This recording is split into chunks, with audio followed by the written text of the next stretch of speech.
everybody, and welcome back to my channel. Today I want to share with you 3 weeknight meals that are quick, easy, nutritious, and delicious.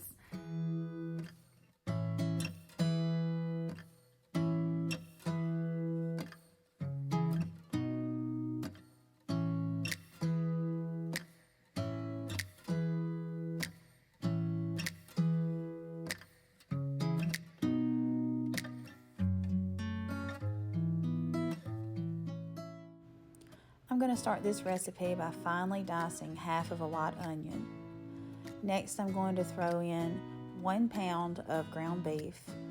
And I like using this recipe when I don't have a ton of ground beef on hand because it allows me to stretch it and feed my whole family with just that one small bit.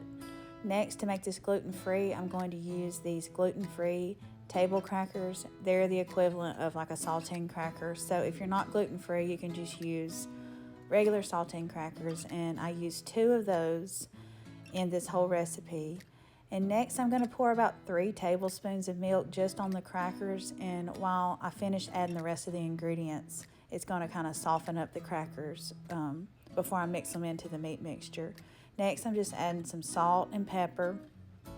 Then I add about 2 tablespoons of ketchup,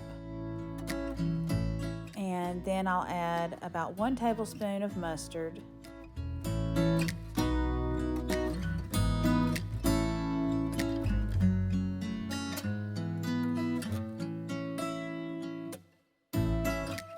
I'm going to start giving it just a pretty good mix with my hands. That's just the easiest way to do this.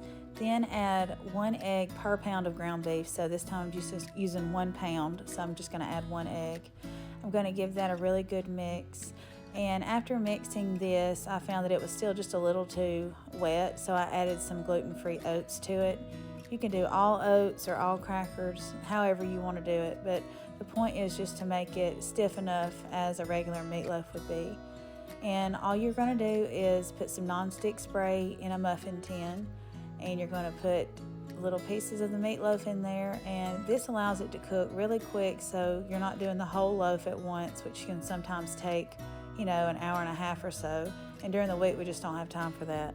Last, what I'm going to do is add about a tablespoon of ketchup to each mini meatloaf, and then I'm going to pop it in the oven at 350 for about 25 to 30 minutes.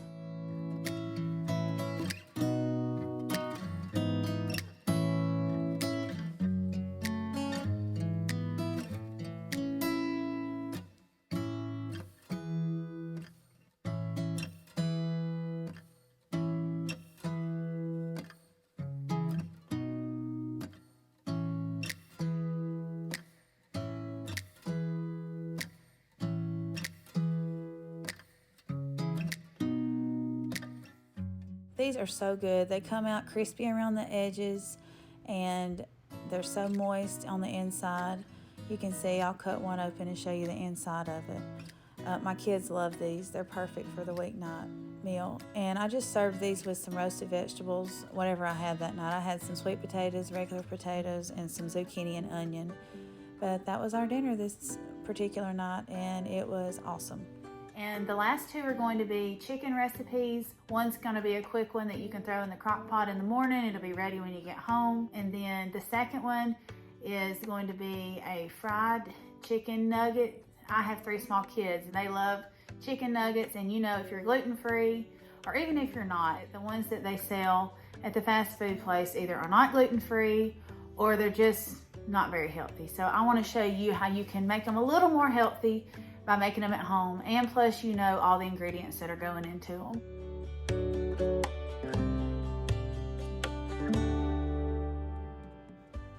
I'm really even embarrassed to tell you this recipe because it's so easy. It's only 2 ingredients. I just take however many chicken breasts I have on hand, and I throw them in the crock pot, and then I cover it with salsa. So you can use any jarred salsa. This happens to be some homemade that I have from last year's garden.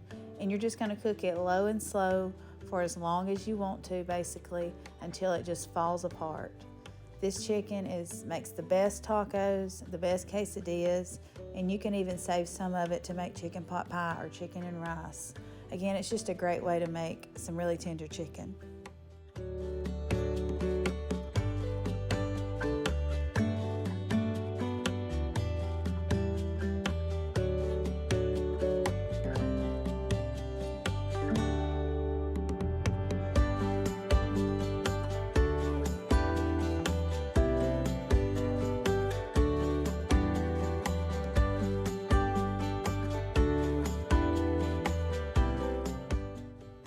last recipe I'm going to show you today is just as simple. I use it as another weeknight meal. It's that quick.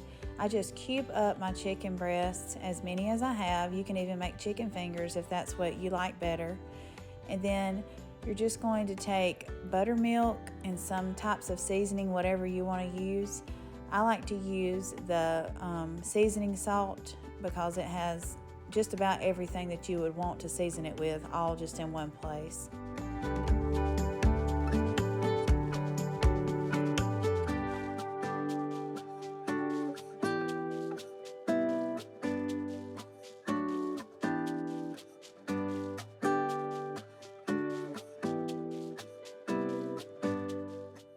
After you add your seasoning salt, you're just going to cover it with buttermilk, give it a good mix, put plastic wrap on it, and throw it in the refrigerator. You could do this the night before, the morning of, and let it soak all day before dinner, just however you want to do that.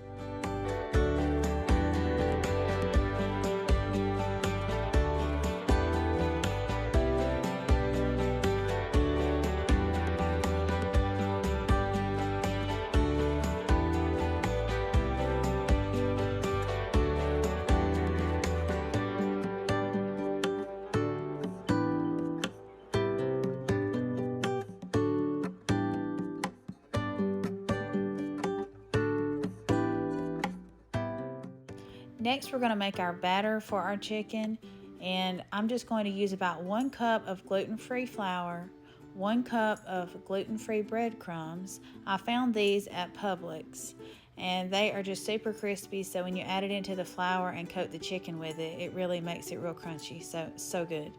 And then I added a little bit more of the seasoning salt to that and gave it a good stir.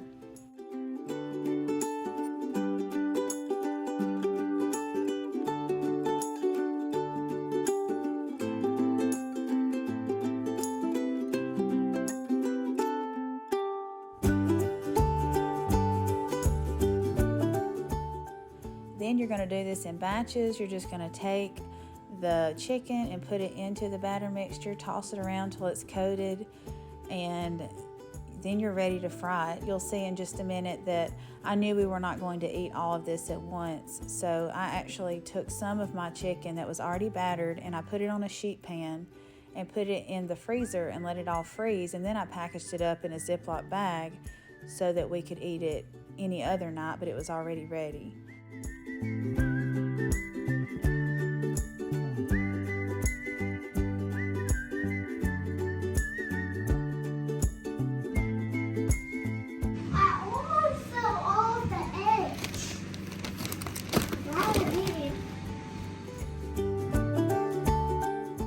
Today I'm frying these in avocado oil. You can fry them in coconut oil or any oil that you have.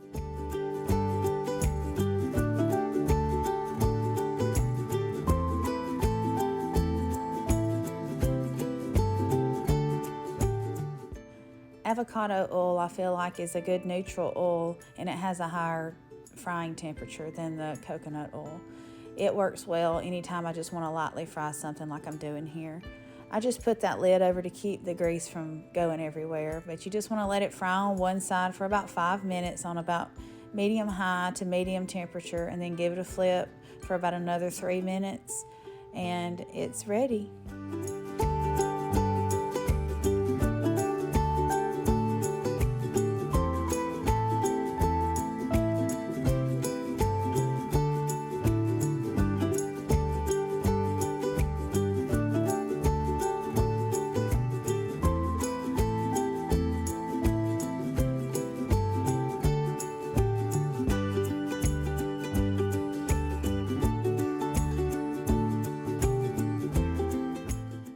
I just made a simple salad to eat my chicken with.